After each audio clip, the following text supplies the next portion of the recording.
Hello. सभी लोगों का बहुत बहुत स्वागत है। आशा करता हूं कि आप सभी लोग बहुत अच्छे होंगे, स्वस्थ और मस्त होंगे, जबरदस्त होंगे। सभी को आवाज आ रही है जी?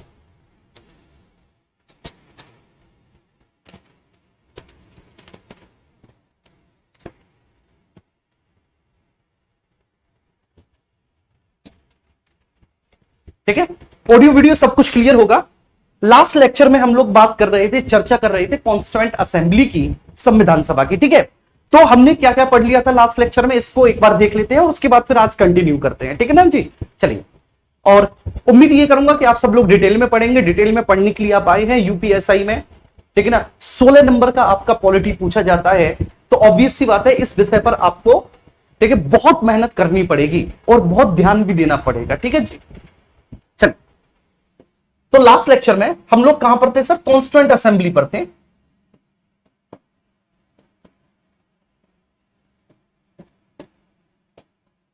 सभा।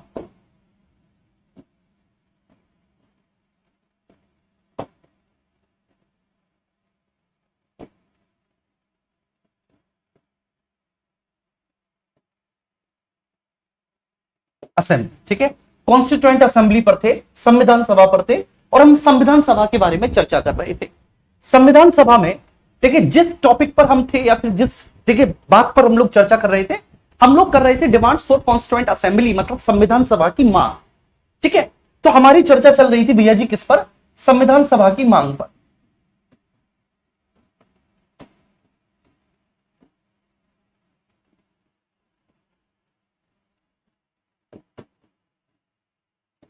मांग। और देखिए, संविधान सभा की मांग को हम तीन भागों में डिवाइड करते हैं, या फिर ठीक है, कॉन्स्टिट्यूशन की डिमांड को हमने तीन पार्ट में क्लासिफाइड किया था। और वे तीन पार्ट कौन कौन से थे? ठीक है, सबसे पहले डायरेक्ट डिमांड, ठीक है, जिस पर हम चर्चा कर रहे थे। ठीक है, फ्रॉम वेरी फर्स्ट, ठीक है, we are talking about direct demand. ठीक है, दूसरा हम लोग बात कर रहे थे टोकन डिमांड, और जो तीसरी थी, ठीक है, वो थी हमारी, ठीक है, ठीक है, डायरेक्ट डिमांड। तो इनडायरेक्ट डिमांड, टोकन डिमांड और डायरेक्ट डिमांड, मतलब अप्रत्यक्ष, सांकेतिक और प्रत्यक्ष मांग, तीन प्रकार की मांगे। तो उन तीन प्रकार की मांगों को हम लोग यहां पर एक बार देख लेते हैं। ठीक ना? पहले लिख देते हैं फटाफट से। तो सबसे पहले हम इसमें शामिल करेंगे अप्रत्यक्ष मांगों को।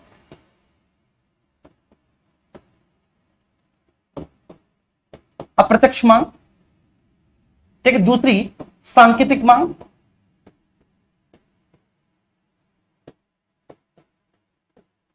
और तीसरी आपकी प्रत्यक्ष मांग। प्रत्यक्ष मांग। ठीक है। प्रत्यक्ष मांग को हमने बोला था डायरेक्ट डिमांड, अप्रत्यक्ष मांग को हमने बोला था इनडायरेक्ट डिमांड, और सांकेतिक मांग हमारी हो गई थी भैया जी टोकन डिमांड। ठीक है, अंग्रेजी में। चलिए, तो अंग्रेजी में भी एक बार देख लेते हैं इसको। इनडायरेक्ट डिमांड, ठीक है सर, टोकन डिमांड,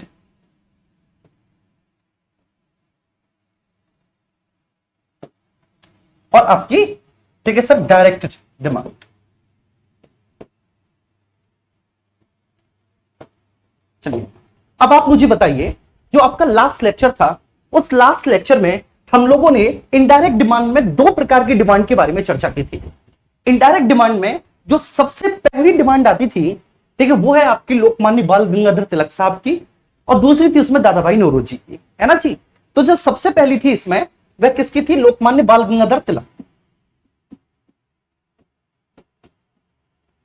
बाल गंगाधर तिलक।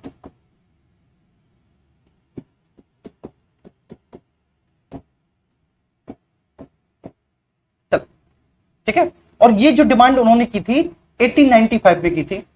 अच्छा, इसको हमने इनडायरेक्ट डिमांड कहा क्यों? इसको हमने इनडायरेक्ट डिमांड इसलिए कहा क्योंकि डायरेक्टली उन्होंने कहीं पर भी कॉन्स्टिट्यूएंट या कॉन्स्टिट्यूएंट असेंबली शब्द का प्रयोग नहीं किया। उन्होंने, मेरे प्यारे बच्चे, डायरेक्टली कहीं पर भी कॉन्स्टिट्यूएंट या कॉन्स्टिट्यूएंट असेंबली शब्द का प्रयोग नहीं किया। कसम से, तुम्हारी कसम। ठीक है, उन्होंने एक्चुअली 1895 में एक बिल प्रस्तुत किया था, एक रेजोल्यूशन। ठीक है, यह बिल उन्होंने प्रस्तुत किया था जिसका नाम था स्वराज बिल। क्या नाम था मेरे प्यारे बच्चे? स्वराज बिल। स्वराज बिल। ये बात तो समझ में आ गई होगी सबको बहुत अच्छे से।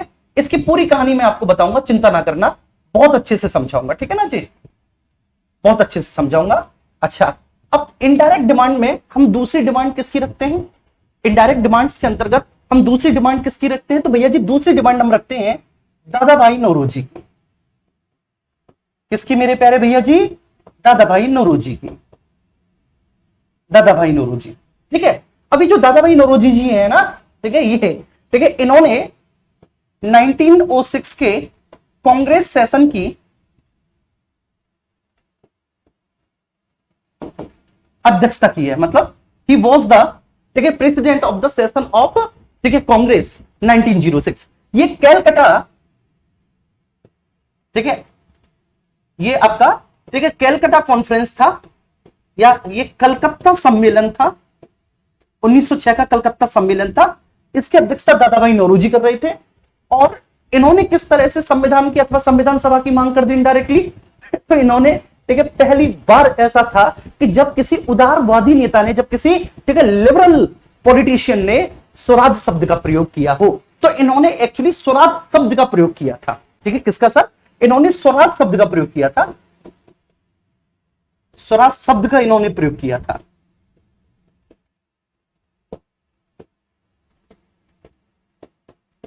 प्रयोग किया था इन्होंने, ठीक है, ध्यान रखना। और जो इन्होंने स्वराज शब्द का प्रयोग किया, ये स्वराज शब्द का इनके द्वारा, इनके मुख से, ठीक है, ये जो शब्द निकला गया, इसके मायने ये निकाले गए कि भैया ये एक प्रकार की संविधान की तो मांग है ना जी। तो ये तो हो गया आपका प्रत्यक्ष मांग में। अब सांकेतिक डिमांड में जो आपका टोकन डिमांड है, टोकन डिमांड में, ठीक है, सबसे पहले हम लोग शामिल करते हैं फ्रॉम द वेरी फर्स्ट, ठीक है, मैं साइड में हो जाऊंगा, डोंट वरी, मैं साइड भी हूंगा, मैं आपको भरपूर समय दूंगा कि आप स्लाइड को निहारो, ठीक है ना, आप बिल्कुल भी परेशान मत होना। जितने महीनों का मेरे प्यारे बच्चों आपको अनुभव नहीं होगा, उतने सालों से मैं पढ़ा रहा हूं, तो इसलिए मुझे खूब पता है कि बच्चे को कहाँ, ठीक है, दिखाना चाहिए, कहाँ समझाना चाहिए, बहुत अच्छे से, ठीक है ना। बस थोड़ा सा आप में पेशेंस होना चाहिए, ठीक है, और समझने की क्षमता होनी चाहिए, ठीक है ना, क्लियर है। अच्छा, अब हम टोकन डिमांड्स के बारे में बात करते हैं, सांकेतिक मांग। जब सांकेतिक मांग के बारे में बात करेंगे तो सबसे पहले सांकेतिक मांग में हम बात करेंगे टोकन डिमांड्स में महात्मा गांधी की, ठीक है। एक महात्मा गांधी ने स्टेटमेंट दिया, और उनका ये जो स्टेटमेंट है ना, जो 1922 में उनके द्वारा दिया गया था, ये एक तरह का टोकन डिमांड के तौर पर शामिल किया जाता है, ठीक है। तो महात्मा गांधी का स्टेटमेंट, ठीक है, which was given by Mahatma Gandhi, ठीक है, एट 1922, तो दैट आल्सो भी इंक्लूड्स इन द, ठीक है, टोकन डिमांड्स। सेकंड, अगर हम बात करें दूसरे नंबर पे, तो यहां पर एक तेज बहादुर सप्रू हैं।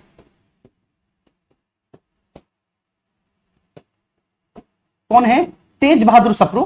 1923 में तेज बहादुर सप्रू, ठीक है ना, एक बेसिकली बिल, ठीक है, एक रेजोल्यूशन को प्रेजेंट करते हैं। उस रेजोल्यूशन या बिल का नाम था कॉमनवेल्थ ऑफ इंडिया बिल, ठीक है। क्या नाम था उसका? Commonwealth of India bill.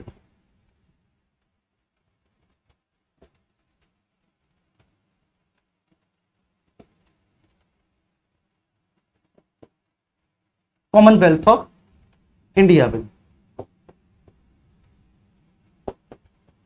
India bill, ठीक है। ये बात समझ पे आ रही है, अच्छे से क्लियर हुई? कॉमनवेल्थ ऑफ इंडिया बिल, ठीक है, जो तेज बहादुर सप्रू के द्वारा, ठीक है, प्रस्तुत किया गया था। और इसको 1925 के ऑल इंडिया पार्टी कॉन्फ्रेंस में, मतलब all India party conference Hindi में बोलेंगे, दिल्ली सर्वदलीय सम्मेलन में, इसको 1925 में खुद महात्मा गांधी ने रखा था। और अगर हम डायरेक्ट डिमांड के बारे में बात करें, तो डायरेक्ट डिमांड में हम सबसे पहले शामिल करते हैं, ठीक है भाई, एन रॉय, मानवेंद्र नाथ रॉय की डिमांड, रॉय, उनकी डिमांड को शामिल करेंगे सबसे पहले।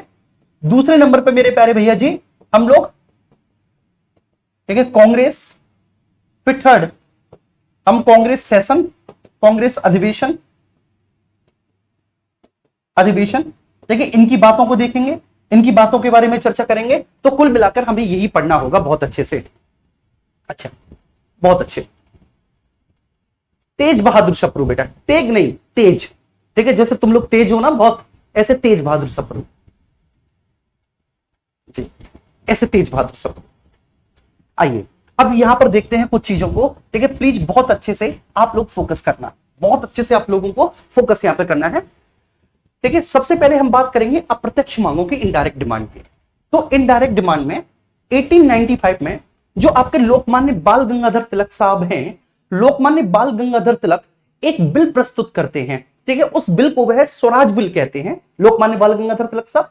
और वह स्वराज बिल में, ठीक है, भारतीयों के कुछ मौलिक अधिकारों के बारे में बात करते हैं। मतलब वह अपनी कॉन्स्टिट्यूशनल राइट्स की डिमांड्स को अंग्रेजों के समक्ष रखते हैं with the help of Swaraj bill, ठीक है, लोकमान्य बाल गंगाधर तिलक। क्लियर है ना, यहां तक कोई इशू तो नहीं। अब वो जो डॉक्यूमेंट प्रस्तुत करते हैं, ठीक है ना, एज अ रेजोल्यूशन, समझ में आ रहा है ना, ठीक है। देखो हिंदी में मैं आपको बताता हूं, ठीक है, थोड़ा बहुत फिर मैं अंग्रेजी में समझाऊंगा, ठीक है ना। और दोनों ही लैंग्वेज के बच्चों को हम साथ साथ लेकर चलेंगे। 1895 में लोकमान्य बाल गंगाधर तिलक साहब एक स्वराज बिल नाम का एक प्रस्ताव लेकर आते हैं, ठीक है। ये रेजोल्यूशन था, ठीक है, जो कि बिल के फॉर्म में था। अगर ये रेजोल्यूशन बिल के फॉर्म में था तो ऑब्वियस सी बात है मेरे प्यारे दोस्तों, ठीक है, ये जो प्रस्ताव था ना, ये जो आपका रेजोल्यूशन था, इसकी जो लैंग्वेज थी वह पूरी तरह से एक कानूनी भाषा थी। मतलब ये एक लीगल डॉक्यूमेंट था, ये एक कानूनी दस्तावेज था जिसमें 110 डॉक्यूमेंट्स थे, बेसिकली 110 लेख थे। इसमें कितने लेख थे भैया जी? 110 लेख उसमें थे। ये बात आपको बहुत अच्छे से समझनी है। और इसकी भाषा भी कानूनी थी। और सबसे बड़ी बात क्या थी कि बाल गंगाधर तिलक ने उस स्वराज बिल में भारतीयों के कुछ मौलिक अधिकारों के बारे में, कुछ फंडामेंटल राइट्स के बारे में चर्चा की थी कि अंग्रेजों भारतीयों को ये फंडामेंटल राइट्स मिलने चाहिए। क्या क्या फंडामेंटल राइट्स थे? 2 फंडामेंटल राइट्स की उन्होंने चर्चा की, ठीक है। जो सबसे पहला फंडामेंटल राइट था, वो सबसे पहला फंडामेंटल राइट था राइट टू इक्वालिटी। बात समझ पा रही, मतलब समानता का अधिकार। और समानता के अधिकार में भी विधि के समक्ष समानता, इक्वालिटी बिफोर लॉ, ठीक है। सबसे first equality before law and the second was is right to speech and expression. भारतीयों को भाषण और अभिव्यक्ति की स्वतंत्रता का अधिकार मिलना चाहिए। इसके बाद 1906 में दादा भाई नौरोजी आते हैं कांग्रेस सेशन में, ठीक है। वे बेसिकली दादा भाई नौरोजी कांग्रेस सेशन की अध्यक्षता कर रहे थे। 1906 के कांग्रेस सेशन की अध्यक्षता को लेकर बेसिकली कांग्रेस के भीतर 2 गुट बन गए थे। एक ऐसा गुट था जो कह रहा था कि कांग्रेस की अध्यक्षता रिवोल्यूशनरीज करें, एक ऐसा गुट था जो यह कह रहा था कि कांग्रेस की अध्यक्षता, ठीक है, रिवोल्यूशनरीज करें। तो कांग्रेस के अंदर 2 तरह की विचारधारा के लोग थे। कांग्रेस के अंदर 2 प्रकार के, हाँ नेहरू रिपोर्ट मुझे पता है, मैं बताऊंगा नेहरू रिपोर्ट को बेटा, क्योंकि नेहरू रिपोर्ट बताने के लिए ना बहुत अच्छे से आपको समझाना पड़ेगा जी। बहुत अच्छे, ठीक है। अब मेरी बात आप समझना। तो कांग्रेस के अंदर 2 तरह की विचारधारा के लोग थे। एक थे रिवोल्यूशनरीज, ठीक है, जिनको आप उग्रवादी भी कह देते हैं या गर्मपंथी भी कह देते हैं। दूसरे थे उदारवादी रिवोल्यूशनरीज, ठीक है, उदारवादी नरमपंथी भी कह देते हैं। तो जो गर्मपंथी हैं, जिसमें लाल वाल पाल, ठीक है, आमतौर पर आप सुनते हैं ना, एक ट्रिक है कि भाई जो उदारवादी हैं, ठीक है, उदारवादियों में दादा भाई नौरोजी, सुरेंद्र नाथ बनर्जी, ठीक है, SN बनर्जी, और तीसरे आपके इसमें आ जाते हैं गोपाल कृष्ण गोखले, ठीक है, फिरोज मेहता, ठीक है, बदरुद्दीन तैयब जी। ये सब कौन है? उदारवादी हैं। और जो उग्रवादी हैं, ठीक है, अब यहां पर मैं उग्रवादी शब्द का प्रयोग कर रहा हूं आपको समझाने के लिए, ठीक है। जो उग्रवादी हैं उसमें लाल बाल पाल आते हैं, लाला लाजपत राय, बाल गंगाधर तिलक, बिपिन चंद्र पाल, ठीक है, ये लोग आते हैं। तो ये लोग जो है ये चाह रहे थे भाई कांग्रेस के सेशन की प्रेसिडेंशियल हमें मिले, हमें कांग्रेस के अधिवेशनों की अध्यक्षता मिले। लेकिन जो उदारवादी थे वो इनको अध्यक्षता देना नहीं चाहते थे। और ये संघर्ष 1905 से ही चल रहा था। 1905 के कांग्रेस अधिवेशन से इस तरह का संघर्ष बना हुआ था।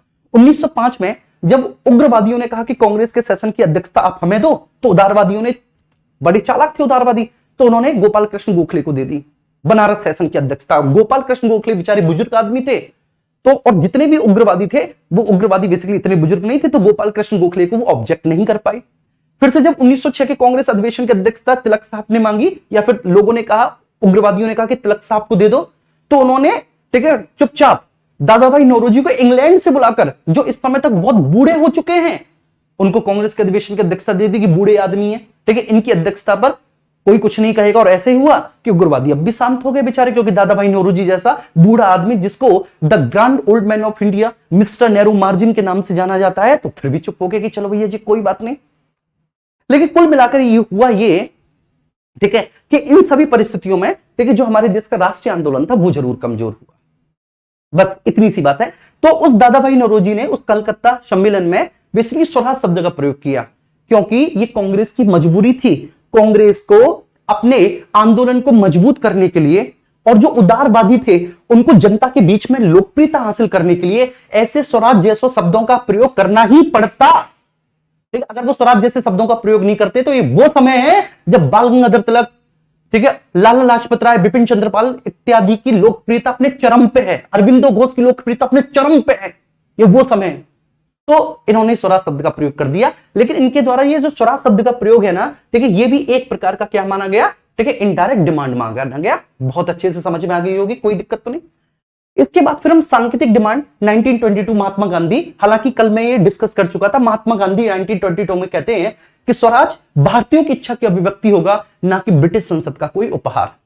क्लियर है। और फिर तेज बहादुर सप्रू 1923 में कॉमनवेल्थ ऑफ इंडिया बिल बनाते हैं। ये जो कॉमनवेल्थ ऑफ इंडिया बिल था, ये भारतीयों के संवैधानिक अधिकारों की बात करता था। ठीक है, it's demand for the constitutional rights of Indian, ये भारतीयों के संवैधानिक सुधारों की मांग करता था, संवैधानिक मांगों की बात करता था, जिसको महात्मा गांधी ने दिल्ली में 1925 में ऑल इंडिया कॉन्फ्रेंस में रखा और लोगों ने बड़ी प्रशंसा की। इसके बाद फिर नेहरू रिपोर्ट आएगी 1928, उसे बहुत अच्छे से मुझे समझाना है। इसके बाद हम डायरेक्ट डिमांड पे आते हैं। डायरेक्ट डिमांड में Manvendra Nath Roy was the first man जिसने कहा कि हमें हमारी संविधान सभा के द्वारा अपने संविधान का निर्माण करना है। जैसे एम एन रॉय ने कहा, तो एम एन रॉय उस समय कम्युनिस्ट थे। ठीक है, ये नहीं कह सकते कि कम्युनिस्टों ने सबसे पहले या कम्युनिस्ट पार्टी ने सबसे पहले संविधान सभा के या संविधान के प्रत्यक्ष गठन की बात कही। ठीक है, आप ये नहीं बोल सकते। एम एन रॉय ने व्यक्तिगत तौर पर अपने विचार रखे, ठीक है, व्यक्तिगत तौर पर, ठीक है, पर्सनली उन्होंने इस तरह के विचार रखे कि भाई हमारा संविधान, ठीक है, हमारे द्वारा, भारतीयों के द्वारा और डायरेक्ट बनना चाहिए। फिर कांग्रेस ने भी, ठीक है, 1935 में, अब क्योंकि 1934 में एम एन रॉय बोल रहे थे, कांग्रेस ने भी बोला, कांग्रेस ने भी संविधान के गठन की मांग की, ठीक है, डायरेक्टली की।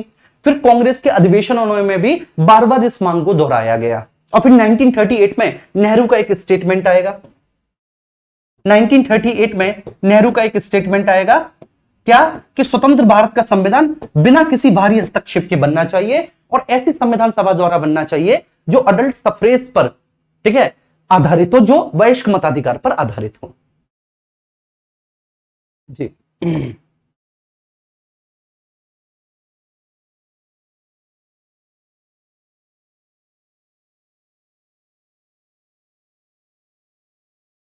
जी ठीक है जी, ओके, ठीक है, क्लियर हुआ।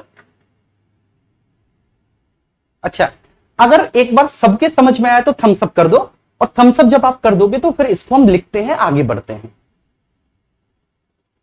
जी ठीक है, एक बार थम्स अप कर दो। थम्स अप कर लिया, क्योंकि कल हम समझ चुके थे, ये रिवीजन था। रिवीजन था तो इसलिए थोड़ा सा तेज बोला, थोड़ा सा जल्दी बोला, क्योंकि रिवीजन था, कल समझ चुके थे। थम्स अप कर दीजिए, आगे बढ़ते हैं।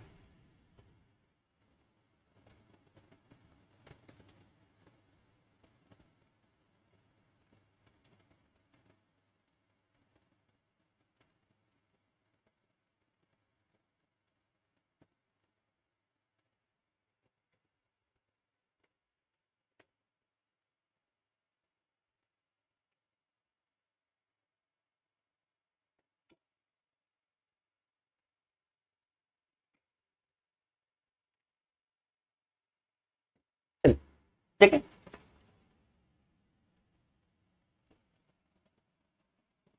तो फर्स्ट सबसे पहले हम शामिल करेंगे अप्रत्यक्ष मांग। अप्रत्यक्ष मांग में पहली लोकमान्य बाल गंगाधर तिलक,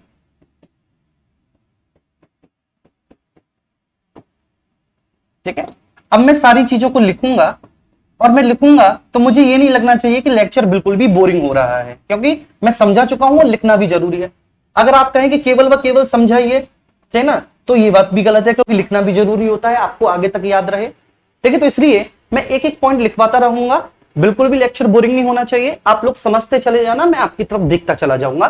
तो बाल गंगाधर तिलक साहब ने, इनके बारे में लिख लेते हैं, 1895 में, 1895 में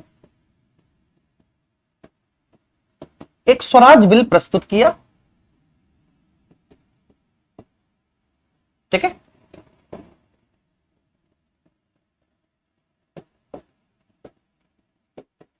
प्रस्तुत किया। यह एक ठीक है, लीगल डॉक्यूमेंट था, कानूनी दस्तावेज था,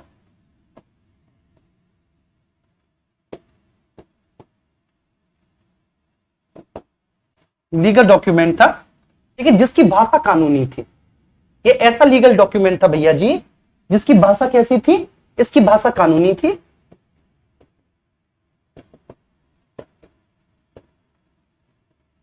ठीक है, और सबसे बड़ी बात क्या थी, इसमें 110 लेख थे। लेख मींस रिट्स या प्रोविजंस।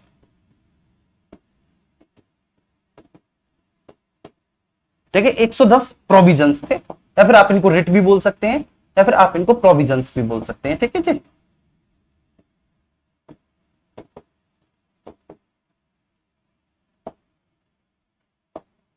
एक 110 प्रोविजंस थे जिसमें भारतीयों के लिए फंडामेंटल राइट्स की बात कही गई थी,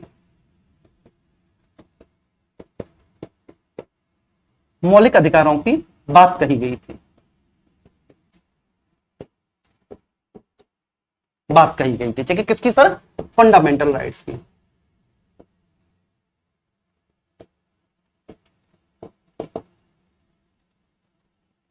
राइट्स की बात कही गई। चलिए, अब इसमें जो जो फंडामेंटल राइट्स की बात कही गई है, एक बार उनको देख लेते हैं कि भाई वो फंडामेंटल राइट्स थे कौन से। ठीक है, जिसमें फंडामेंटल राइट्स की बात कही गई थी, तो सबसे पहले ठीक है, बाल गंगाधर तिलक साहब ने फ्रॉम द वेरी फर्स्ट, बाल गंगाधर तिलक साहब ने जिस फंडामेंटल राइट की बात की थी वो था पहला इक्वालिटी बिफोर लॉ, विधि के समक्ष समानता।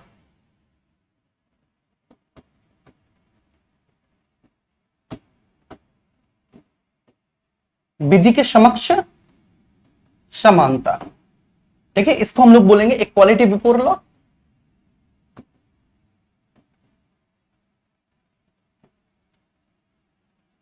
विधि के समक्ष समानता।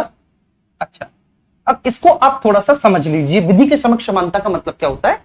विधि के समक्ष समानता का मेरे प्यारे बच्चे मतलब ये होता है कि कानून की नजरों में सभी समान हैं, कोई कितना भी अमीर क्यों ना हो, कोई कितना भी गरीब क्यों ना हो। ठीक है, कोई कितने भी ठीक है बलशाली क्यों ना हो, कोई कितना भी शारीरिक दृष्टि से कमजोर क्यों ना हो, कोई बेसिकली किसी भी क्लास में, ठीक है, चाहे अपर क्लास का हो चाहे लोअर क्लास का हो, कानून सभी के लिए समान है, कोई भी कानून से ऊपर नहीं होता। ठीक है, कानून से कोई भी ऊपर नहीं हो सकता, कानून के समक्ष सभी लोग समान होते हैं। ये बात आपको बहुत अच्छे से ध्यान रखनी है। तो ये जो इक्वालिटी बिफोर लॉ है, इसके बारे में पहले आप समझ लीजिए। ठीक है, इसको प्रोफेसर डाइसी के विधि के शासन से लिया गया है। इसको प्रोफेसर डाइसी के रूल ऑफ लॉ, विधि के शासन से लिया गया है, रूल ऑफ लॉ से लिया गया है। ठीक है, प्रोफेसर डाइसी के, प्रोफेसर डाइसी अपने रूल ऑफ लॉ में बताते हैं कि कानून सर्वोच्च है, कानून किसी भी राजनीतिक सत्ता से सबसे ऊंचा है, कानून किसी भी व्यक्ति, किसी भी व्यक्ति मतलब बेटा पर्सन, संस्था, संस्था से सर्वोच्च है, सर्वोच्च है। मतलब ठीक है, विधि के समक्ष समानता का सीधा सा मतलब है कि लॉ इज सुप्रीम। ठीक है, कानून सबसे बड़ा होता है, कोई भी कानून से ऊंचा नहीं हो सकता। तो इसका मतलब है कानून किसी भी व्यक्ति संस्था से सर्वोच्च है। ठीक है, सभी कानून के दायरे में आते हैं, सभी कानून के दायरे में आते हैं, आते हैं, आते हैं। देखो ये बात मैं आपको बता रहा हूं। ठीक है, ईश्वर करे कि आप सब लोग ऐसा ही बने, सब लोग इस बार दरोगा बने, और जो दरोगा नहीं बन पाए तो वो पॉलिटी के टीचर तो अपने जिले में, अपने कस्बे में, अपने महानगर में, अपने नगर में जरूर बन जाओगे। ठीक है, इस बात की मैं गारंटी ले रहा हूं, लेकिन बहुत अच्छे से समझना, पेशेंस रखना। ठीक है, यूपीएसआई की पॉलिटी है, मजाक बात नहीं है। ठीक है, एक एक चीज को बहुत अच्छे से क्लियर करना पड़ेगा। ठीक है, ये कोई ठीक है आपकी ये ध्यान रखना है, कोई फैक्चुअल क्लास नहीं है कि केवल फैक्ट फैक्ट पर डिपेंड है, इसमें बहुत सारे कॉन्सेप्ट भी हैं। ठीक है, तो विधि के समक्षमता प्रोफेसर डाइसी का हमने रूल ऑफ लॉ विधि के शासन से लिया है, जिसमें प्रोफेसर डाइसी बोलते हैं कि कानून सभी के लिए समान है, कोई भी कानून से ठीक ऊपर नहीं हो सकता, सभी कानून के दायरे में अंतर आते हैं। दूसरे मौलिक अधिकारों की जो बाल गंगाधर तिलक साहब ने बात की थी, वह सेकंड जो फंडामेंटल राइट था, जो दूसरा मौलिक अधिकार था, वह था आपका अभिव्यक्ति की स्वतंत्रता, जिसकी उन्होंने बात की थी, अभिव्यक्ति की स्वतंत्रता, राइट टू स्पीच।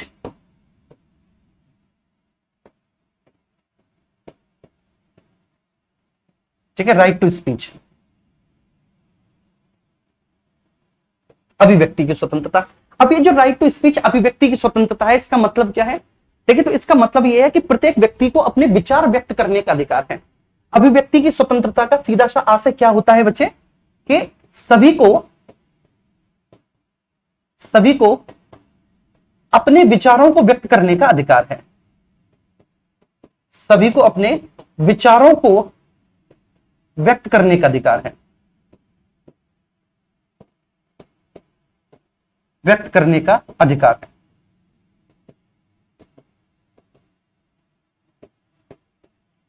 अधिकार है, ठीक है जी, ये बात समझ में आ रही है? बहुत अच्छे। ठीक है, सभी को अपने विचारों को व्यक्त करने का अधिकार है।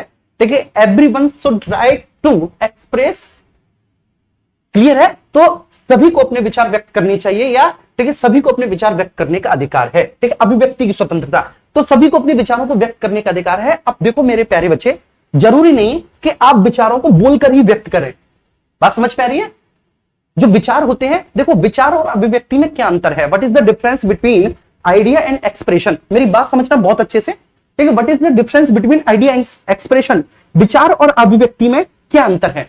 देखो, एक गाना आपने सुना होगा कि तुझे देखा तो ये जाना सनम। सुना है कि नहीं आपने? तुझे देखा तो ये जाना सनम, ये विचार हैं। आपने किसी को देखा तो ये जाना। एक सेकंड रुकिए।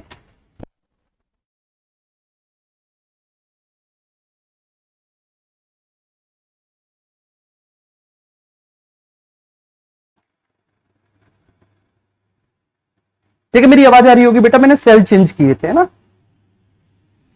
चलिए, तो तुझे देखा तो ये जाना सनम, ठीक है, थोड़ा सा लहमे में बोल लूंगा बाद में, ये विचार हैं। ठीक है, आप कहीं से गुजर कर जा रहे थे, आपकी नजर किसी एक सुंदर प्राणी पे पड़ी, और जैसे ही सुंदर प्राणी पे आपकी नजर पड़ी, ठीक है, तो नजर पड़ते ही आपके मन में विचार आए। विचार कैसे भी आ सकते हैं, ये निर्भर करता है कि आपकी मनोदशा कैसी है। बात समझ में आ रही है? आपके चरित्र पर निर्भर करता है, लेकिन आपके भीतर जो आया वो विचार थे। शाम को आप अपने दोस्त के पास गए, और जैसे ही आप अपने दोस्त के पास गए, तो दोस्त के पास जाके आप बोलते हैं, अरे यार पता है तुझे यार राकेश, अरे यार भाई आज पूछ मत कुछ यार, आज मैं जो है ना ऐसे एक लाइब्रेरी से पढ़ के निकल रहा था, और वो पता है ना वो वाला छोरा, कि हाँ भाई वो वाला, अरे यार। तो ये आपने उन विचारों को व्यक्त कर दिया। अब व्यक्त का, ठीक है, साधन कोई भी हो सकता है, माध्यम कोई भी हो सकता है। आप गाकर अपने विचारों को व्यक्त कर सकते हैं, आप लिखकर अपने विचारों को व्यक्त कर सकते हैं, जैसे लिखकर मैं अपने विचारों को व्यक्त कर रहा हूं, मैं बोलकर अपने विचारों को व्यक्त कर रहा हूं, आप गाकर कर सकते हैं, आप पेंटिंग बना के कर सकते हैं, आप चुप रहकर भी अपने विचारों को व्यक्त कर सकते हैं, आप संकेतों में भी अपने विचारों को व्यक्त कर सकते हैं। जैसे कभी कभी जब आप 12th में होगे तो आप ऐसे जरूर करते होगे, हैं क्लास में, क्यों? ये भी बेटा अभिव्यक्ति का एक माध्यम था। ऐसे करते थे कि नहीं, बताओ? ये भी अभिव्यक्ति का एक माध्यम था। उम्मीद करता हूं तो ये बाल गंगाधर तिलक साहब ने स्वराज बिल प्रस्तुत किया था। क्लियर है? अब इसके बाद सेकंड हम आते हैं दादा भाई नौरोजी पर।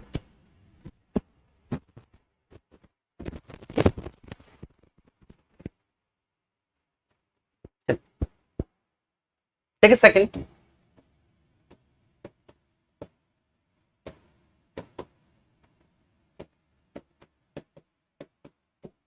दादा भाई नौरोजी। ठीक है, इन्होंने 1906 के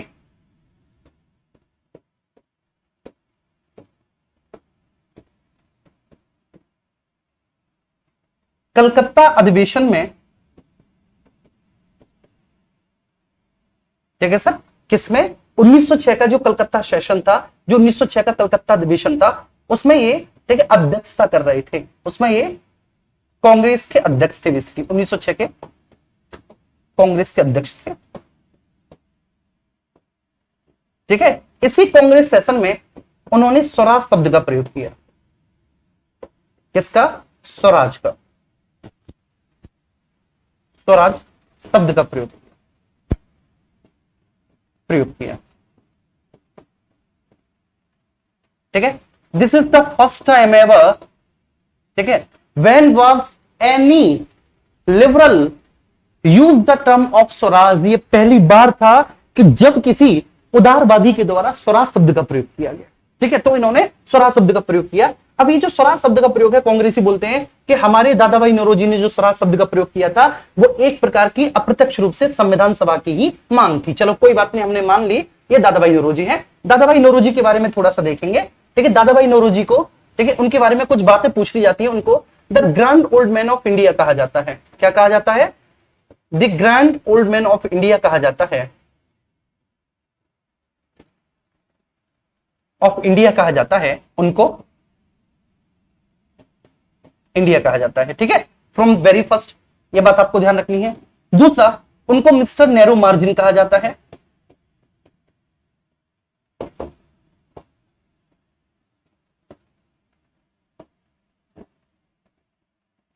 मार्जिन कहा जाता है। ठीक है, चलिए, तो the grand old man of India mister Nehru margin, ठीक है, इस तरह के शब्दों का प्रयोग दादा भाई नौरोजी के लिए कहा जाता है। ठीक है, पहले कांग्रेसी, ठीक है, फर्स्ट कांग्रेसी जिन्होंने सबसे पहले 3 बार, मतलब इन्होंने सबसे पहले 3 बार कांग्रेस के सेशन की अध्यक्षता की। इनके बाद में भी कई सारे लोग हुए जिन्होंने कांग्रेस के अधिवेशन की अध्यक्षता 3 या उससे ज्यादा बार की, लेकिन ये पहले ऐसे व्यक्ति थे, पहले कांग्रेसी थे जिन्होंने कांग्रेस के अधिवेशन की 3 बार अध्यक्षता की, जिन्होंने कांग्रेस अधिवेशन की 3 बार अध्यक्षता की, 3 बार अध्यक्षता की।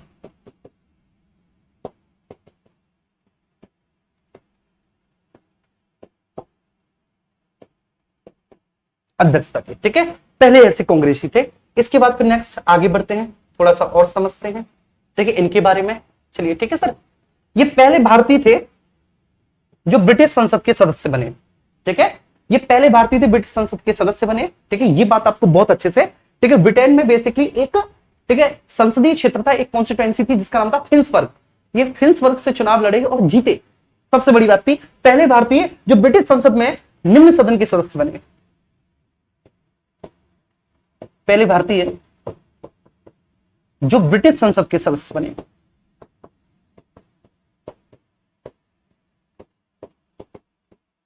संसद के सदस्य बने,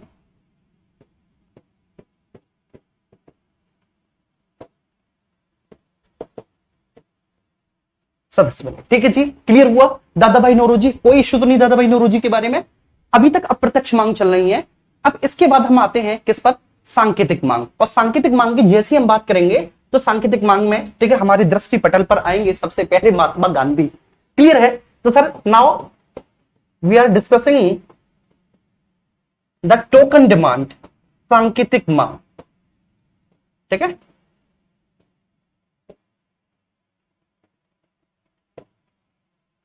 सांकेतिक मांग।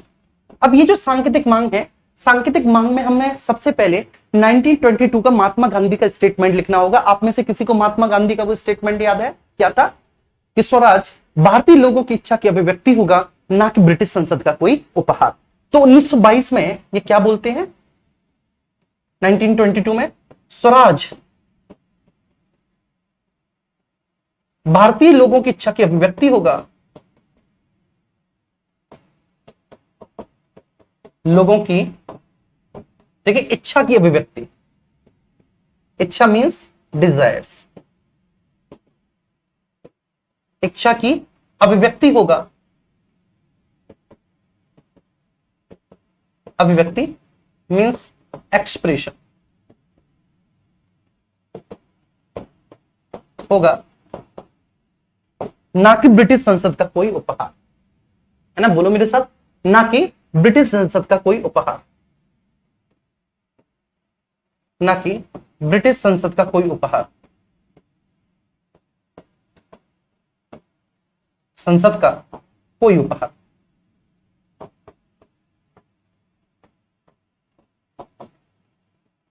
कोई उपहार, ठीक है। स्वराज भारतीय लोगों की इच्छा की अभिव्यक्ति होगा, ना कि ब्रिटिश संसद का कोई उपहार। इसका मतलब आप समझते हो जी? 1922, इसका मतलब आप समझते हो? इसका मतलब क्या हुआ? इसका मतलब ये हुआ कि बाल गंगाधर तिलक साहब जो हैं वो बिल्कुल सॉरी, इसका मतलब ये हुआ कि महात्मा गांधी जो हैं वो बिल्कुल क्लियर बोल रहे हैं कि जो स्वराज है, Swaraj means home rule. Swaraj means भैया जी होम रूल, ठीक है, तो वो बोल रहे हैं कि जो स्वराज है ना, जो होम रूल है, ठीक है, home rule will be the desires of every Indians, not a gift by the British government. मतलब ये हमारी इच्छा की अभिव्यक्ति है, हम चाहते हैं स्वराज, और तुम अगर हमें दे दोगे तो तुम हम पे कोई एहसान नहीं कर रहे, ठीक है, तुम हमें कोई उपहार नहीं दे रहे। क्लियर है, ये बात समझ में आई? अच्छा, इसके बाद फिर 1923 का साल आया, अगली साल 1923, और 1923 में तेज बहादुर सप्रू,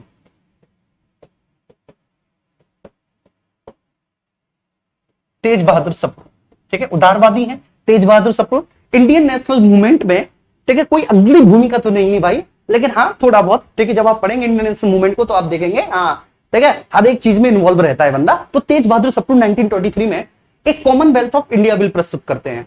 क्या करते हैं सर? वो कॉमनवेल्थ ऑफ इंडिया बिल प्रस्तुत करते हैं।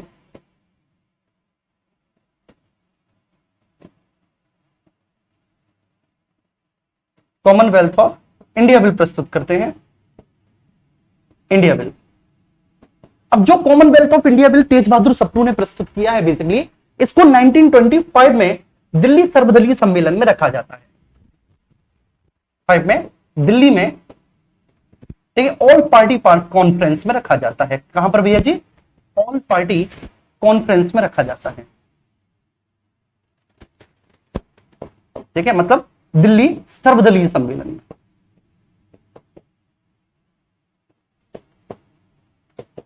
सम्मेलन में रखा जाता है, और खुद इसको कौन रखता है? महात्मा गांधी, 1925 में, ठीक है। इसमें भी भारतीयों के संवैधानिक अधिकारों की मांग की गई, ठीक है, इसमें भी क्या की गई थी? भारतीयों के संवैधानिक अधिकारों की मांग की गई थी। इसके बाद फिर साल आया 1928। अब आप बताओ, आप सब लोग, कि अगर साल 1928 आया तो मैं किसकी बात कर रहा हूं? ठीक है, अगस्त 1928, ठीक है, और मैंने डेट भी लिख दी 28 अगस्त 1928 में, ठीक है। अब मैं किसके बारे में बात कर रहा हूं प्लीज? ठीक है, कोई भी मुझे बताइए, मैं किस बारे में चर्चा कर रहा हूं?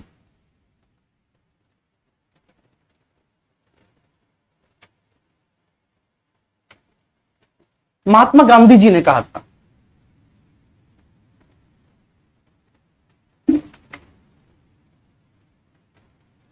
चलिए,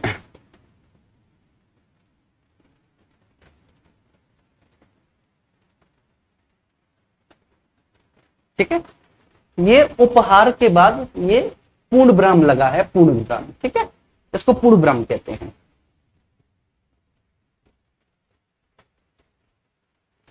जी,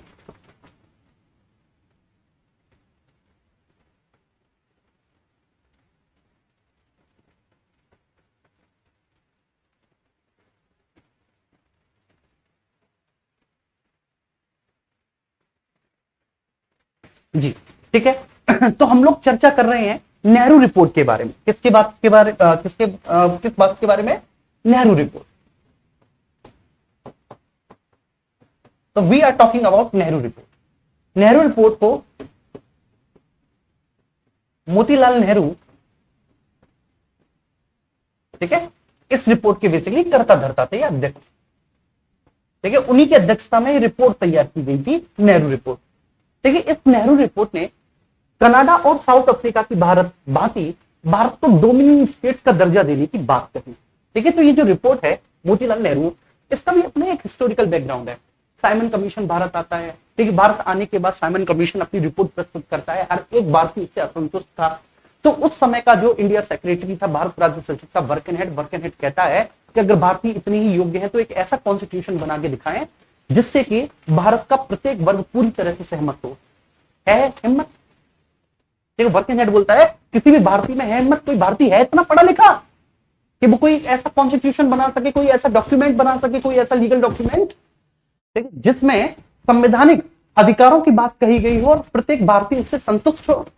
ठीक है, भारतीयों में डायवर्सिटी इतनी अधिक है कि प्रत्येक भारतीय को प्रत्येक स्तर पर सहमत करना ही नामुमकिन है। बर्कनहेड का कथन था कि है किसी में हिम्मत। तब मोतीलाल नेहरू बोलते हैं हाँ मुझ में है, हम मनाएंगे। मोतीलाल नेहरू खुद अध्यक्ष बने, उनकी एक 7 सदस्यीय समिति बनी और फिर उसके बाद उन्होंने इस नेहरू रिपोर्ट को बनाना तैयार कर दिया, जिसकी प्रमुख सिफारिशें क्या थी, ठीक है, वो मैं आपको यहां पे लिख देता हूं।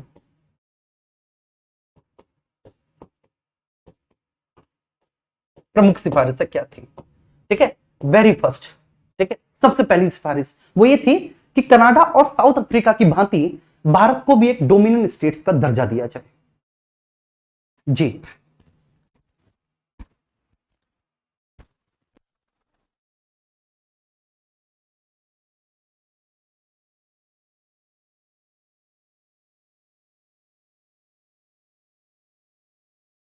चलिए ठीक है।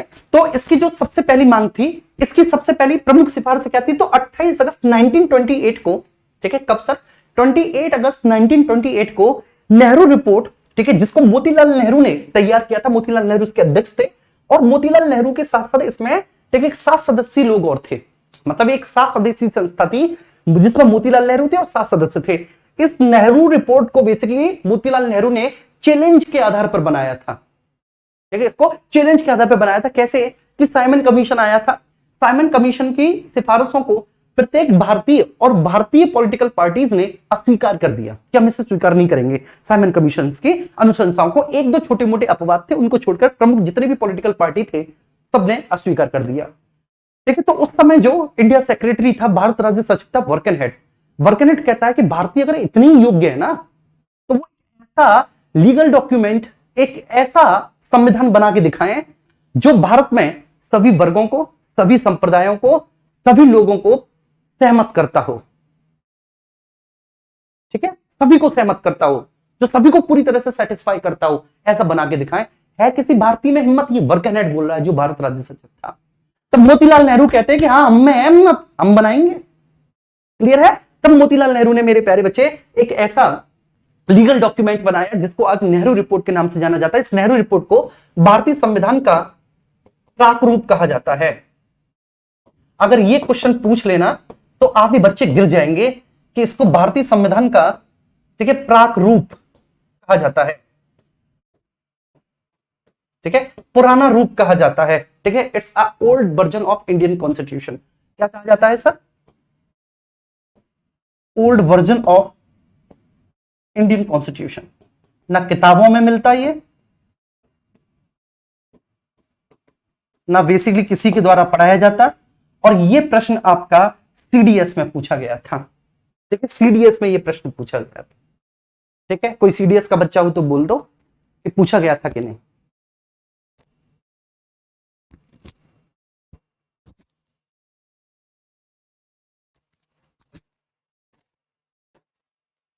ओके, क्लियर है? बहुत अच्छे से सही आ रही है ना सारी चीजें? Okay okay okay, very good very good. Okay, ठीक है। अब उसके बाद क्या हुआ? इसकी प्रमुख सिफारिशें क्या थी? इसकी प्रमुख सिफारिशें मैं यहां पर आपके सामने लिख देता हूं। ठीक है, थोड़ा सा छोटा कर देता हूं और इसके नेहरू रिपोर्ट की प्रमुख सिफारिशें लिख देता हूं। सबसे पहले, ठीक, कनाडा व साउथ अफ्रीका की भांति, कनाडा व दक्षिण अफ्रीका की भांति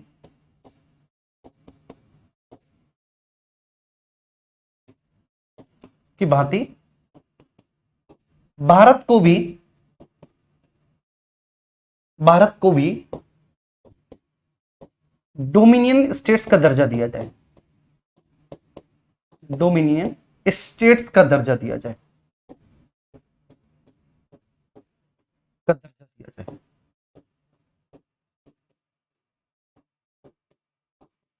दिया जाए। ये डोमिनियन स्टेट्स क्या होता है, बहुत अच्छे से आगे, ठीक है, मैं इसे बताऊंगा।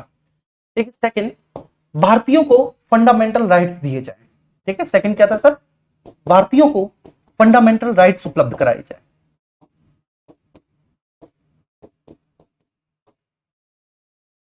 मौलिक अधिकार प्रदान कराए जाए।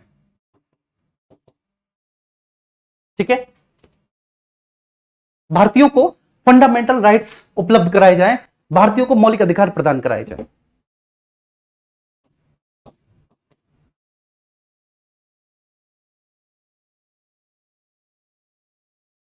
जी, प्रदान किए जाए।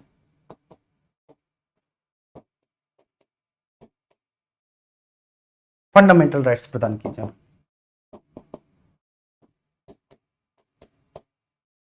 प्रदान किए जाए। ठीक है सर, सेकंड फंडामेंटल राइट्स। तो सबसे पहले, ठीक है, इंडियंस को फंडामेंटल राइट देने की बात, ठीक है, मतलब संपूर्ण रूप से फंडामेंटल राइट, लेकिन नॉट वन और टू फंडामेंटल राइट, ठीक है, बल्कि complete package of fundamental right. एक complete package of fundamental right भारतीयों को सबसे पहले अगर देने की बात किसी ने की, ठीक है, तो वो ये नेहरू रिपोर्ट ही था। ठीक है, वो क्या था सर? वो नेहरू रिपोर्ट ही था जिसने कंप्लीट पैकेज के तौर पर भारतीयों को फंडामेंटल राइट देने की बात कही थी। उम्मीद करता हूं कि बात आपको बहुत अच्छे से समझ में आ गई होगी। ठीक है, भारतीयों को फंडामेंटल राइट दिए जाए, कनाडा व साउथ अफ्रीका की बात भारत में डोमिनियन स्टेट्स का दर्जा दिया जाए। तीसरा सर, कम्युनल वोटिंग सिस्टम जो है, जो कम्युनल वोटिंग सिस्टम है, जो सांप्रदायिक निर्वाचन प्रणाली है, उस सांप्रदायिक निर्वाचन प्रणाली को पूरी तरह से समाप्त करके उसके आधार पर, ठीक है, उसके आधार पर अल्पसंख्यकों को आरक्षण दिया जाए। तो ये इसकी एक महत्वपूर्ण सिफारिश थी। ये मैं आपको बाद में समझाऊंगा कि सांप्रदायिक निर्वाचन प्रणाली क्या होती है। सांप्रदायिक निर्वाचन प्रणाली को समाप्त करके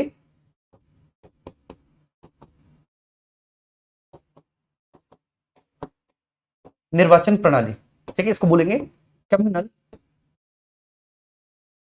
वोटिंग सिस्टम। निर्वाचन प्रणाली को समाप्त करके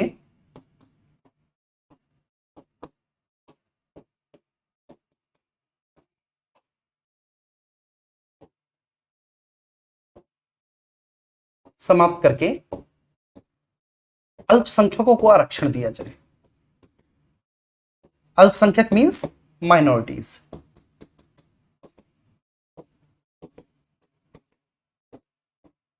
को, ठीक है, स्थानों का आरक्षण दिया जाए, रिजर्वेशन दिया जाए, आरक्षण दिया जाए। इसके बाद भारत में एक संघीय शासन प्रणाली की व्यवस्था की जाए। फोर्थ पॉइंट, भारत में एक संघीय शासन व्यवस्था, ठीक है, संघीय शासन व्यवस्था means federal system. Federal system, ठीक है, फेडरल सिस्टम क्या सर? Federal system. तो भारत में एक संघीय शासन व्यवस्था की स्थापना की जाए, फेडरल सिस्टम की स्थापना की जाए।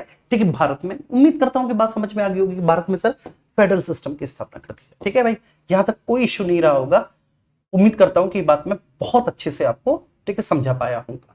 Federal system. अब आप में से कह रहे होंगे सर ये संघीय शासन क्या होता है? ठीक है, आप चिंता ना करो, ये संघीय शासन व्यवस्था 1935 के, ठीक है, इंडियन गवर्नमेंट एक्ट में हमको दे दी थी। अभी बहुत पढ़ना है, बस यही कह रहा हूं, बहुत पढ़ना है, चुपचाप आराम से पढ़ते जाओ। ठीक है, ये नेहरू रिपोर्ट है। अब उसके बाद, ठीक है, नेहरू रिपोर्ट की ये प्रमुख मांगे हैं, ऐसे तो बहुत, ठीक है ना, वाइड है नेहरू रिपोर्ट, लेकिन बस, ठीक है, that is the most and most important point of this. ठीक है, क्या सर? कि इसको old version of Indian constitution, भारतीय संविधान का प्राक रूप कहा जाता है।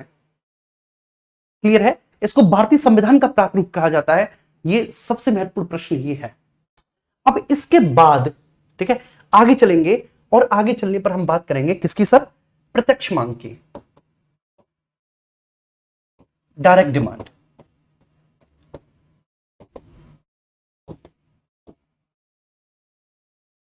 प्रत्यक्ष मांग, डायरेक्ट डिमांड। ठीक है, डायरेक्ट डिमांड में सबसे पहली जो डिमांड की जाती है, बोलो किसने की? सब लोग बताओ। डायरेक्ट डिमांड में सबसे पहले, सर्वप्रथम किसने की? ठीक ना, वेरी फर्स्ट, सबसे पहले डायरेक्ट डिमांड किसने की? ठीक है, मैं देखता हूं कि हु इज द स्टूडेंट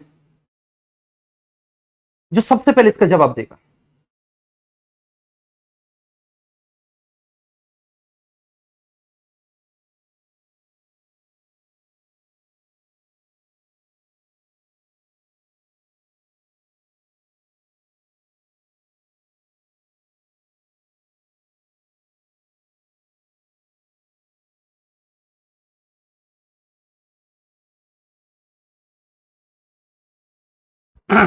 चलिए, ठीक है, तो सबसे पहले, अभी तक शायद किसी का जवाब नहीं आया, लेकिन सबसे पहले 1934 में मानवेंद्र नाथ रॉय ने,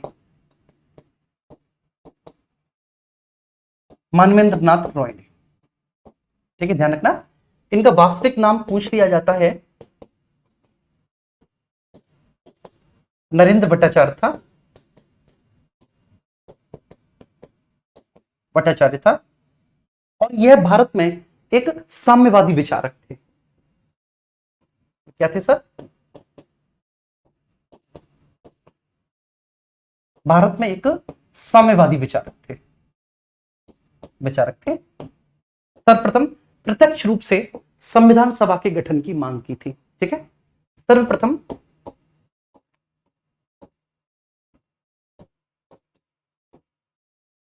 प्रत्यक्ष रूप से कॉन्स्टिट्यूएंट असेंबली संविधान सभा की गठन की मांग की थी।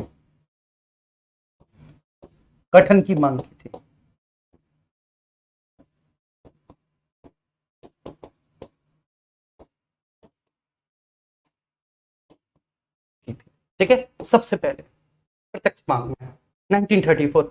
उम्मीद करता हूं कि यह बात आपको बहुत अच्छे से समझ में आ गई होगी। इसके बाद 1935 में कांग्रेस ने इस प्रकार की मांग को किया,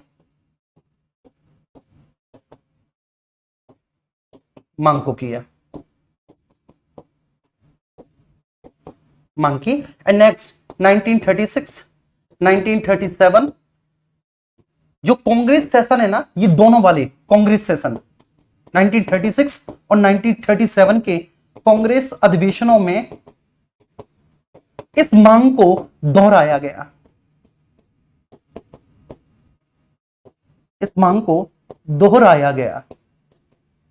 ठीक है, the demand for constituent assembly, ठीक है, विल बी रिपीटेड, ठीक है, इन 1936 और 1937 कांग्रेस सेशन। क्लियर है जी? तो कांग्रेस अधिवेशनों में इस मांग को दोहराया गया 1936 और 1937। ठीक है, कोई प्लीज मुझे बताए कि 1936 का कांग्रेस सेशन कहां पर हुआ था, 1937 का कांग्रेस सेशन कहां पर हुआ था, एंड ठीक है, इन दोनों ही कांग्रेस के सेशनों का अध्यक्ष कौन था? कोई प्लीज मुझे बताए।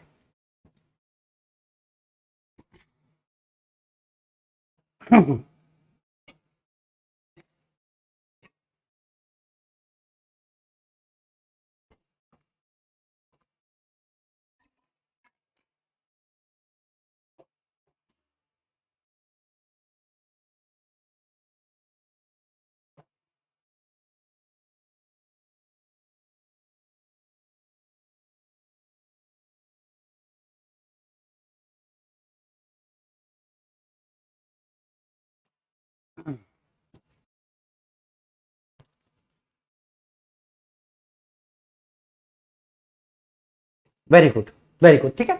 1936 ये लखनऊ सेशन है, लखनऊ अधिवेशन है। इस लखनऊ अधिवेशन की अध्यक्षता जवाहरलाल नेहरू जी कर रहे हैं। ठीक है जी, कौन कर रहे हैं? जवाहरलाल नेहरू।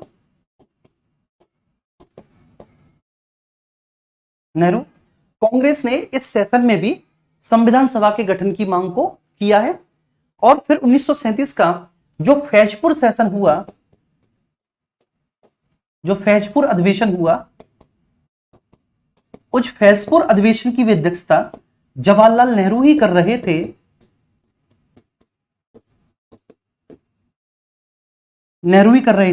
फैजपुर अधिवेशन की अध्यक्षता। और इस अधिवेशन में भी कांग्रेस ने दोबारा से इस मांग को दोहराया। अभी जो फैजपुर सेशन है, ये गांव में होने वाला पहला सेशन माना जाता है। ठीक है, ये जो फैजपुर वाला सेशन है, ये गांव में होने वाला, ठीक है, कांग्रेस का कोई, ठीक है, एकमात्र सेशन, गांव में होने वाला पहला कांग्रेस का अधिवेशन यही था, फैजपुर।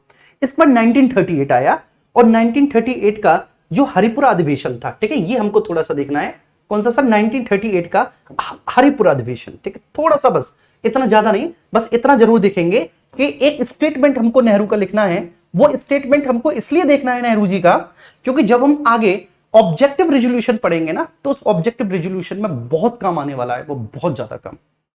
तो हमें ये देखना है कि 1938, 1938 और 1938 में ये बेसिकली आपका हरिपुरा सेशन है, ये हरिपुरा अधिवेशन है। अब ये वाला जो आपका हरिपुरा अधिवेशन है ना, इसकी अध्यक्षता कर रहे हैं सुभाष चंद्र बोस। इस अधिवेशन के प्रेसिडेंट है, अध्यक्ष है। लेकिन ठीक है, इसी अधिवेशन में नेहरू ने एक ऐतिहासिक भाषण दिया। देखिए नेहरू का एक हिस्टोरिकल स्पीच माना जाता है जो 1938 के अधिवेशन में किसने दिया था, जवाहरलाल नेहरू ने दिया था। और ये स्टेटमेंट आपको याद होना चाहिए क्योंकि इस स्टेटमेंट को कोट करके समीक्षा अधिकारी में पूछा गया था। आप बेशक आगे चल के समीक्षा अधिकारी का एग्जाम देंगे जब यूपीएसआई बन जाएंगे, या अभी भी कुछ बच्चे तैयारी कर रहे होंगे, तो उसमें पूछा गया था कि किसने ये कहा था कि स्वतंत्र भारत का संविधान बिना किसी बाहरी हस्तक्षेप के ऐसी संविधान सभा के द्वारा निर्मित होगा जो वयस्क मताधिकार के आधार पर निर्वाचित हो। ठीक है, इसके मायने बहुत हैं। ये स्टेटमेंट छोटा सा लग रहा हो बेशक आपको, लेकिन इस स्टेटमेंट के इतने मायने हैं कि पूरी कॉन्स्टिट्यूएंट असेंबली और इस स्टेटमेंट में आपस में अंतर्द्वंद है। ठीक है, ये क्लियर है, ये बात ध्यान रखना। ठीक है, एक इंटरनल कॉन्ट्राडिक्शन है। The statement which was given by Nehru in 1938 Congress session and the constituent assembly, ठीक है, जो कैबिनेट मिशन के आधार पर गठित हुई है, दोनों में एक द्वंद है। वो आगे मैं आपको बताऊंगा, ठीक है, जब मैं आपको कैबिनेट मिशन पढ़ाऊंगा। लेकिन 1938 का हरिपुर अधिवेशन जो सुभाष चंद्र बोस जिसकी अध्यक्षता कर रहे थे, उसमें जवाहरलाल नेहरू कहते हैं, इस स्टेटमेंट को आप देख लो बस, कि स्वतंत्र भारत का संविधान, the constitution of independent India, स्वतंत्र भारत का संविधान बिना किसी बाहरी हस्तक्षेप के,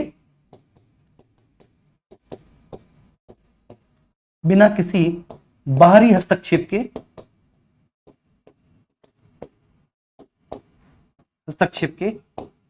ऐसी संविधान सभा के द्वारा निर्मित होगा, ऐसी संविधान सभा द्वारा निर्मित होगा, निर्मित जो वयस्क मताधिकार के आधार पर निर्वाचित हो, निर्मित जो वयस्क मताधिकार के आधार पर निर्वाचित,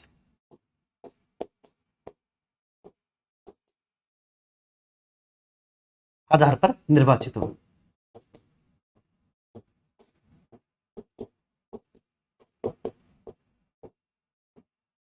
ठीक है, ध्यान रखना, क्लियर है। तो एक बार सब लोग थम्स अप कर दो। नेहरू का ये स्टेटमेंट, ये बस आपको देखना है, आप याद करें ना यहां करें, बस आपको इतना पता हो कि कभी भी स्टेटमेंट ये पूछा जाए तो आपके दिमाग में हिट करे कि यार ये नेहरू का स्टेटमेंट है, ठीक है, अच्छी बात है।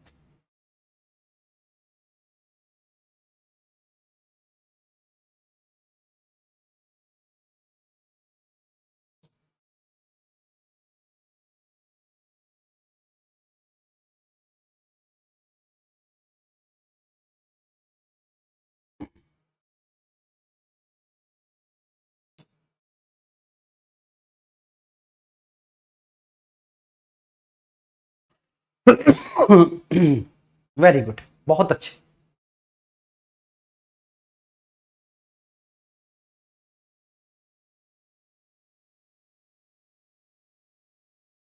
मेरा इतिहास रहा है, ठीक है, मैं आपको बताता हूं साथियों। मैं जब सब्जेक्ट स्टार्ट करता हूं ना, बच्चों को लगता है कि अरे यार मेरे समझ में नहीं आ रहा, ठीक है, इतिहास है मेरा, ठीक है, तो उनको लगता है कि यार ये मेरे समझ में ही नहीं आ रहा यार। ठीक है, कैसे, क्योंकि मैं आपको बताऊं ना, ठीक है, आई डोंट बिलीव इन, ठीक है, गिविंग लॉलीपॉप। मैं लॉलीपॉप देने में बिल्कुल भी विश्वास नहीं करता।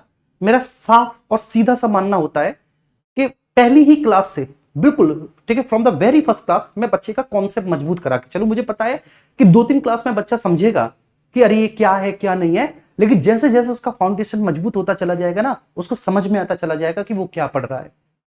मेरा काम आपका सिलेक्शन करवाना है, आपके पॉलिटी की एक एक क्वेश्चंस को, या मैं जिस भी सब्जेक्ट को पढ़ाऊं, हिस्ट्री, ज्योग्राफी, ठीक है, इकोनॉमी वगैरह, ठीक है, एक एक सब्जेक्ट को एग्जाम में लड़वाना, ये मेरा उद्देश्य होता है। ठीक है, और एक बिल्कुल, ठीक है, ईमानदार अध्यापक की भांति मैं इस बात पर जोर देता हूं कि मेरे जो कॉन्सेप्ट हो वो डेप्थ हो, बच्चे को बहुत अच्छे से क्लियर हो। ठीक है, ऊपर ऊपर से फैक्ट बताने में बहुत अच्छा लगता है, क्लियर है, ये ध्यान रखना। फैक्ट बता के 4 चीजें रटवा दो, बड़ा अच्छा है, आपको भी लगेगा अरे वाह, लेकिन जब तक कॉन्सेप्ट की समझ नहीं होगी ना, तब तक कुछ नहीं कर पाओगे। ये बात मैं आपको रियल बता रहा हूं, हकीकत में बता रहा हूं ये आपको। ठीक है, 3 दिन, ठीक है, आपको ऐसा लगेगा 3 दिन कि अरे यार कॉन्सेप्ट बहुत कठिन है, पता नहीं, लेकिन ठीक है, 5वीं 6ठी क्लास में, अब ये कॉन्स्टेंट असेंबली है, कॉन्स्टेंट असेंबली के बाद the sources of Indian constitution, ठीक है, कैरेक्टरिस्टिक्स ऑफ इंडियन कॉन्स्टिट्यूशन, मतलब भारतीय संविधान के स्रोत, भारतीय संविधान की विशेषताएं, एंड, लेकिन जब आप प्रस्तावना पे आओगे, प्रेमबल पे आओगे, तब आपको उस कहानी समझ में आ चुकी होगी, अच्छा तो ये हो रहा था। ठीक है जी।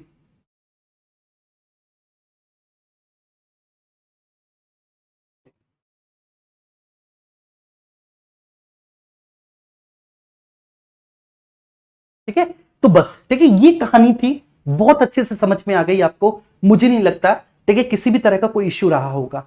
ठीक है, अब लेकिन हुआ क्या कि 1938 के बाद ही 1939 से सेकंड वर्ल्ड वॉर स्टार्ट हो गया। ठीक है, अब उसके पहले मैं आपको एक छोटी सी हिस्टोरिकल बैकग्राउंड समझाना चाहूंगा, है ना। देखो, और इसी हिस्टोरिकल बैकग्राउंड को मैं आज समझाऊंगा और फिर नेक्स्ट क्लास में आपकी इसी हिस्टोरिकल बैकग्राउंड को मैं लिखवाऊंगा। ठीक है, ये हिस्टोरिकल बैकग्राउंड है जो आज मैं आपको समझा के जा रहा हूं। ठीक है, कल मैं इसको लिखवाऊंगा। ठीक है, पूरी कहानी समझना, पूरी कहानी का मर्म क्या है। पूरी कहानी का मर्म कुछ इस प्रकार से है कि 1935 में एक भारत शासन अधिनियम आता है जिसको इंडियन गवर्नमेंट एक्ट ऑफ 1935 कहा जाता है। तो 1935 के उस भारत शासन अधिनियम के तहत बेसिकली जो प्रांतीय विधानसभा होती है ना, जैसे आज आपके ठीक राज्यों में चुनाव होते हैं, है ना, होते हैं कि नहीं राज्यों में चुनाव। उत्तर प्रदेश में चुनाव हुए, ठीक है, तो आपकी भाजपा बहुमत में आई, और जब भाजपा बहुमत में आई तो भाजपा के जितने भी विधायक थे, ठीक है, भाजपा के उन समस्त विधायकों ने ठीक है उनमें से ठीक है ना अपनी सरकार बनाई। तो कहने का आशय है ऐसे ही जैसे पश्चिम बंगाल में चुनाव हुए तो जो तृणमूल कांग्रेस है वो बहुमत में आई और तृणमूल कांग्रेस के समस्त विधायकों ने अपनी सरकार बनाई। ठीक है, और ठीक है उन विधायकों की जो मुखिया थी, ठीक है, जो मंत्री परिषद की मुखिया बनी, ठीक है, वो बहन जी बनी। ऐसी हमारे यहां पर मंत्री परिषद के मुखिया योगी आदित्यनाथ बने। तो मेरी बात समझ में आ रही होगी आपको कि 1935 का एक भारत शासन अधिनियम आया, बस आपको इतना याद रखना है। उस 1935 के भारत शासन अधिनियम के तहत चुनाव होने थे, ठीक है, और वे चुनाव आपके हो भी गए। कब हुए? 2 साल बाद जाके हो पाए। 1935 में ठीक है वो अधिनियम आता है और 1937 में वो चुनाव हो पाते हैं। ठीक है, सबसे इंटरेस्टिंग बात ये थी कि उस 1937 के आम चुनावों में ठीक है ना कांग्रेस को बहुमत मिला, ठीक है ना, और बड़ा जबरदस्त बहुमत मिला बेसिकली कांग्रेस को। ठीक है, 5 प्रांतों में तो कांग्रेस ने अपनी सीधी सीधी सरकार बनाई थी, ठीक है, सीधी सीधी सरकार बनाई थी 5 में, बाकी का 3 में उसने बाकी की और पॉलिटिकल पार्टीज के साथ गठबंधन कर लिया था। तो ऐसे करके कुल 8 प्रांतों में उसकी सरकार बन गई थी। बहुत अच्छा जा रहा था कांग्रेस का सब कुछ, ठीक है, सब कुछ बहुत बेहतर जा रहा था कांग्रेस का। लेकिन हेड ऑफ स्टेट जो था वो वायसराय था। बात समझ पा रही है? मतलब आप ये कह सकते हैं कि इस सरकार का जो मुखिया रहेगा वो गवर्नर जनरल या वायसराय ही रहेगा, इस सरकार का मुखिया। लेकिन उसके बाद जो दूसरा सबसे बड़ा मंत्रालय था वो जवाहरलाल नेहरू के पास था। ये बात आपको समझ में आनी होगी बहुत अच्छे से। मतलब ये जितने भी मंत्री थे उन समस्त मंत्री परिषद का मुखिया जवाहरलाल नेहरू जी थे। ठीक है, उसके बाद सरदार वल्लभ भाई पटेल को सूचना और प्रसारण मंत्रालय मिला था। तो ये सारी बातें थी। बस अब समझना आपको ये है कि 1935 का भारत शासन अधिनियम आया, 1937 में चुनाव हुए और कांग्रेस को बहुमत मिला, कांग्रेस ने अपनी सरकार बना ली। ठीक है जी, कांग्रेस ने अपनी सरकार बना ली। अभी जो 1935 का भारत शासन अधिनियम था इसके तहत प्रांतों में भी चुनाव होने थे और केंद्र के भी चुनाव होने थे। ये मैंने हाल केंद्र का बताया। बात समझ पा रही है? तो कांग्रेस की सरकार बनी, बहुत अच्छा हुआ सब कुछ। 1937 से लेकर 1939 तक ठीक है कांग्रेस ठीक है ना अपनी सरकार चला रही थी। ठीक है, सीमित अर्थों में ही सही, ठीक है, सीमित अर्थों में ही सही इस सरकार के मंत्रियों के पास कुछ अधिकार जरूर थे, लेकिन बहुत सीमित, बहुत लिमिटेड अधिकार थे। जब आप मॉडर्न पढ़ेंगे तब आपको समझ में आएगा। ठीक है ना, तो बहुत लिमिटेड थे, ठीक है, बहुत ही मिनिमल से उनको अधिकार मिले हुए थे। लेकिन फिर भी ठीक है हम भारतीय खुश थे कि चलो ठीक है हम भारतीयों को कुछ तो अधिकार मिले। जहां कुछ ना मिल रहा हो मेरे प्यारे बच्चे, वहां पे कुछ मिल जाए तो खुशी तो होती है। ठीक है, तो ऐसे खुशी थी कि चलिए हमें कुछ तो अधिकार मिले। सब कुछ बहुत अच्छा चल रहा था। 1939 में सेकेंड वर्ल्ड वॉर की शुरुआत हो गई और सेकेंड वर्ल्ड वॉर में अंग्रेजों ने ये घोषणा कर दी कि ब्रिटिश इंडिया, मतलब तब तक जो है हम अंग्रेजों के गुलाम थे। उस समय तो हमारे इंडिया को अंतरराष्ट्रीय स्तर पर ब्रिटिश इंडिया कहकर पुकारा जाता था। ऐसी British Canada, British south Africa ऐसी कहा जाता था। तो अंग्रेजों ने यह घोषणा कर दी कि ब्रिटिश इंडिया मित्र राष्ट्रों की तरफ से भाग ले रहा है सेकेंड वर्ल्ड वॉर में। ठीक है, तो ब्रिटिश इंडिया ठीक है ना will be participate in second world war. ठीक है ना, और किसकी तरफ से सर? मित्र राष्ट्रों की तरफ से, फ्रेंड नेशंस की तरफ से ये भी भाग लेगा। ऐसी घोषणा कर दी। अब जब ऐसी घोषणा कर दी तो कांग्रेस ठीक है एकदम हक्का बक्का रह गई यार।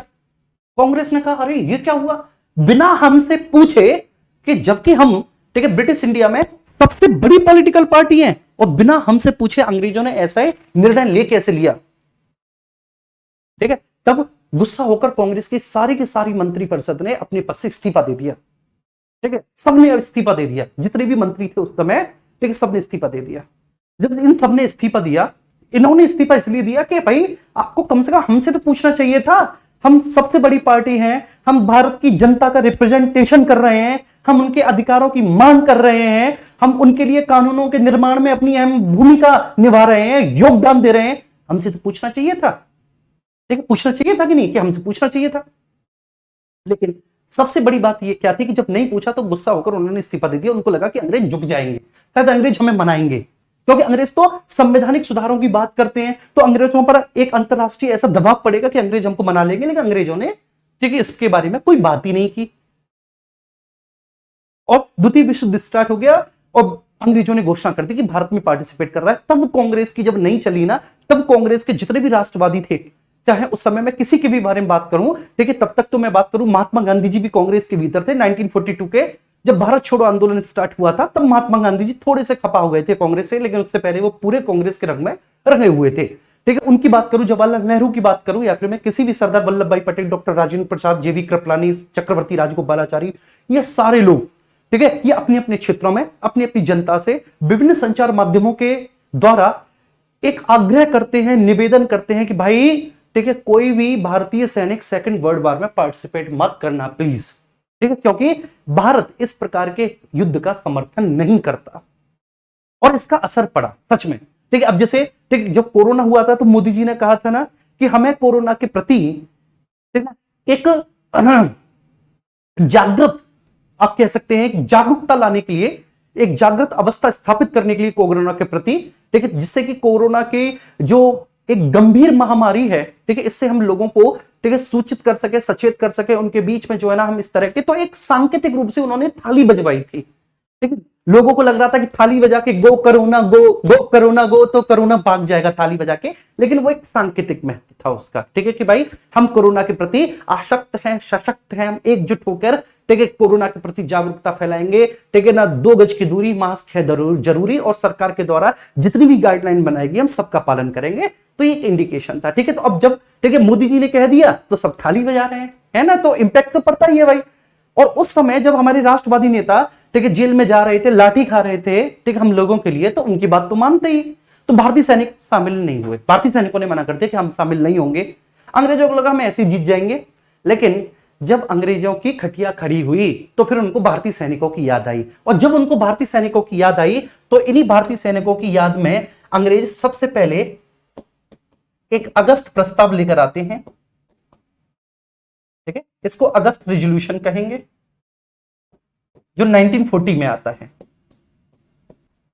अगस्त रेजोल्यूशन कब आता है? 8 अगस्त 1940 को, ठीक, वेरी फर्स्ट। दूसरा, जब इसे भारतीय स्वीकार नहीं करेंगे तो फिर वह क्रिप्स मिशन लेकर आएंगे, ठीक है, क्रिप्स मिशन लेकर आएंगे। कब सर? 1942 में, 1942 में, ठीक, क्रिप्स मिशन लेकर आएंगे। जब भारतीय क्रिप्स मिशन को भी अस्वीकार कर देंगे, ठीक है, तो फिर अंग्रेज जो है फाइनली, लेकिन तब तक द्वितीय विश्व युद्ध समाप्त हो चुका था, ठीक है। अब वही वाली बात थी कि फिर वो कैबिनेट मिशन लेकर आएंगे, कैबिनेट मिशन लेकर आएंगे।